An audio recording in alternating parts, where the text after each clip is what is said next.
Legenda Danau Toba dan Pulau Samosir. Hai kawan, jumpa lagi. Abang Ridwan kali ini akan menggambar dan juga menceritakan satu dongeng yang berjudul Legenda Danau Toba dan Pulau Samosir.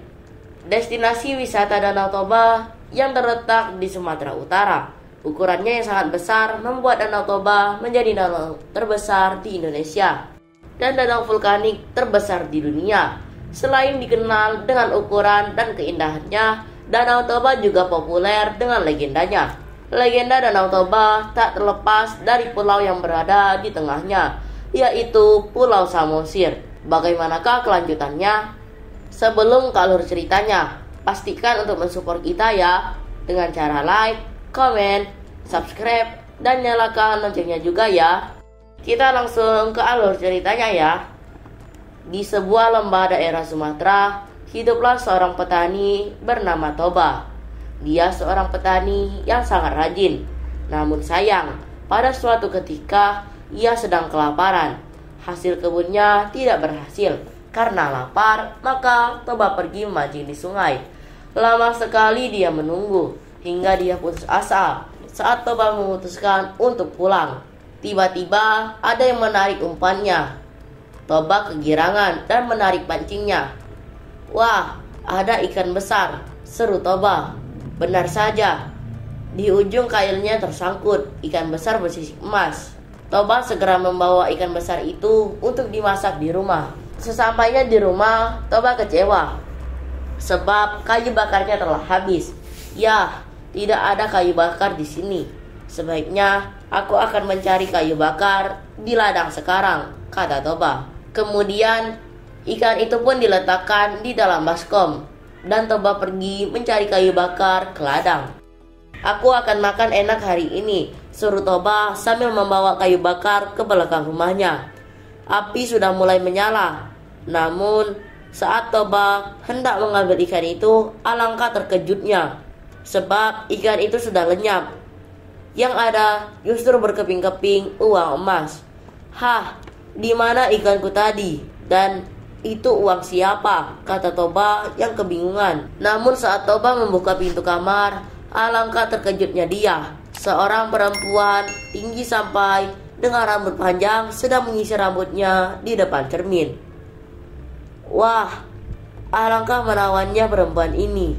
"Hei, siapa engkau ini?" tanya Toba. Perempuan itu membalikan badan dan Toba semakin terpesona. Belum pernah dia melihat perempuan secantik dia. "Akulah jelmaan ikan yang kamu tangkap tadi. Sementara keping uang emas tadi adalah sisik-sisikku," kata perempuan tersebut.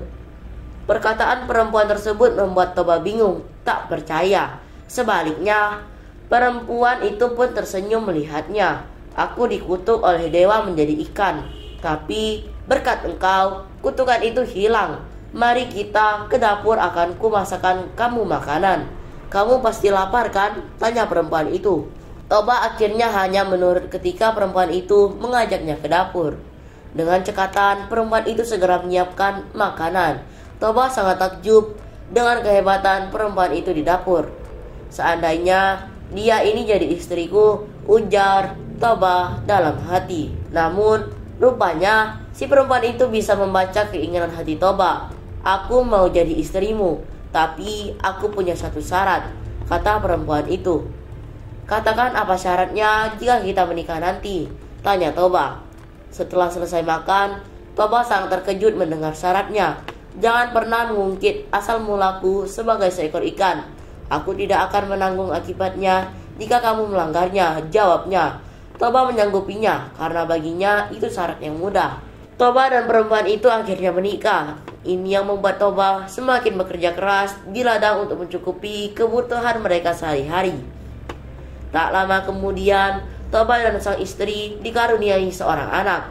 Toba sangat bahagia. Dia tidak sabar menunggu kelahiran anaknya. Setelah 9 bulan lamanya, seorang bayi laki-laki lahir. Toba memberinya nama Samosir. Namun, Samosir tumbuh menjadi anak yang sangat nakal dan pemalas. Sehari-harinya ia hanya main-main. Toba masih berusaha bersabar dengan kelakuan Samosir. Jika Toba bekerja di ladang, Samosir tidak pernah mau mengantarkan makanan yang sudah dimasak. Akhirnya, ibunya sendiri yang mengantar makanan itu kepada Toba.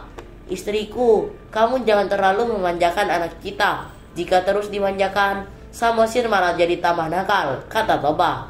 Namun, sang istri hanya tersenyum. "Bersabarlah, karena suatu hari nanti Samosir akan menyadarinya," kata istrinya.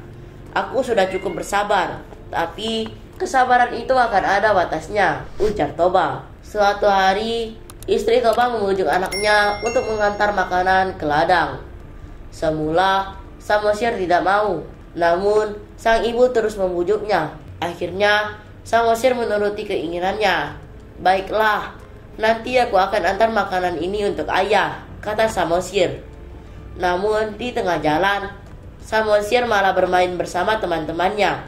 Selesai bermain, Samosir merasa lapar. "Aduh, lapar sekali aku.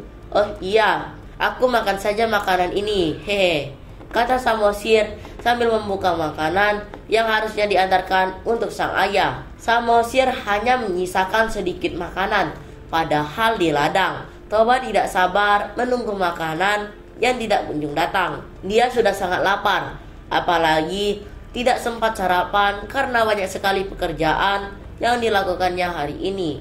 Dari kejauhan, Samosir datang dengan berlari-lari. "Menunggumu lama sekali," kata Toba sambil marah.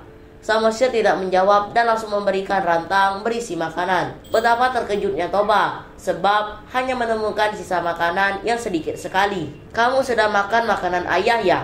Kelakuanmu ini sudah luar biasa. Kelakuanmu ini sudah di luar batas ya anak ikan," kata Toba dengan penuh amarah. Kemarahan Toba tidak terbendung lagi, sehingga tanpa sadar dia sudah mengucapkan pantangan yang dulu diisyaratkan istrinya. Tak hanya itu, Toba memukul Samosir hingga menangis kencang dan berlari menuju rumah. Sesampainya di rumah, Samosir mengadu pada sang ibu. "Kata ayah, aku ini anak ikan. Apa benar itu?"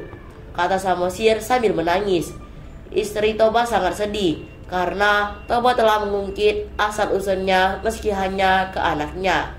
Kemudian perempuan itu menyuruh Samosir untuk berlari ke atas bukit. "Cepatlah, kau lari ke atas bukit, nak, sebelum air bah datang," kata sang ibu.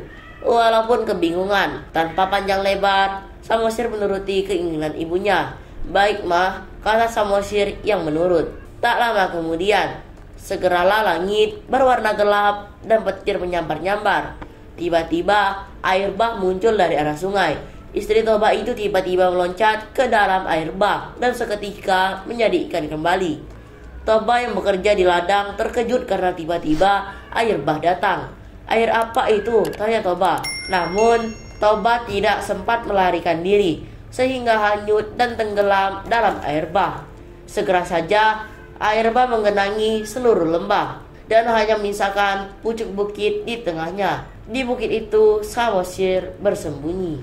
Namun saat air bah berubah menjadi danau dan Samosir pun menjadi pulau. Nah, itulah dongeng legenda Danau Toba dan Pulau Samosir. Itulah sebabnya danau yang kita kenal sekarang dinamai Danau Toba dan pulau di tengahnya disebut Samosir. Dan cerita pun selesai. Dari dongeng ini, kita dapat belajar bahwa dalam keadaan apapun sebagai manusia, kita harus berusaha semaksimal mungkin untuk menepati janji yang telah disepakati, karena mengingkari janji dapat membuat orang lain kecewa. Makasih banyak ya kawan-kawan sudah menyimak cerita kita kali ini. Sampai jumpa di kisah dan cerita yang lainnya dalam video menggambar dan bercerita. Terima kasih ya. Bye-bye.